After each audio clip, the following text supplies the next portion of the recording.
This is my success, this is my success. তো hello guys, এরকম চিল বেশি। আমি একজন তুর্কি সাইপ্রাস প্রবাসী। ঈদ, তাই তো? ঈদের খুশি, তাই তো? এটা হচ্ছে আমার বাবা। আজকে নতুন কাপড় পরে, নতুন পাঞ্জাবি পরে, লুঙ্গি পরে সে নামাজ পড়েছে। এটা হচ্ছে আমার মা। সে নতুন শাড়ি পরে আজকে বাড়িতে ঘুরে বেড়াচ্ছে, রান্নাবাড়া করছে, খাওয়া দাওয়া করছে। এইটা আমার বউ, সে নতুন কাপড় পরেছে। এইটা হচ্ছে আমার দুইটা মেয়ে, তারা ঈদের আনন্দ উপভোগ করছে নতুন জামা পরে।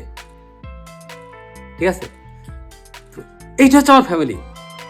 তো আমার ফ্যামিলিতে আমার বাপ মা বউ বাচ্চা সবাই খুশি। তা আমার উদ্দেশ্য কি ছিল ভাই একজন প্রবাসী হিসেবে? আমার উদ্দেশ্য ছিল এইটাই, এদেরকে ভালো রাখা, এদেরকে খুশি রাখা এই ঈদে। আপনারা কে কেমন ভাবেন আমি এটা জানি না ভাই। This is my chill, this is my chill, okay? This is my chill. আমার চিল অন্য কিছু না, আমার চিল মানে আমার ফ্যামিলি। আমি আমার ফ্যামিলিকে ভালো রাখতে পারছি, এটাই আমার চিল ব্রো। জীবনে প্রত্যেকটা জিনিসটা পজিটিভলি নেবেন, পজিটিভভাবে ভাববেন, জীবনে শান্তি পাবেন, আনন্দ পাবেন।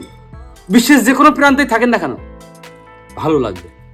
সব কথার মূল কথা, আপনি একজন পুরুষ, আপনি একজন প্রবাসী, আপনার দায়িত্ব আপনার ফ্যামিলিকে ভালো রাখা।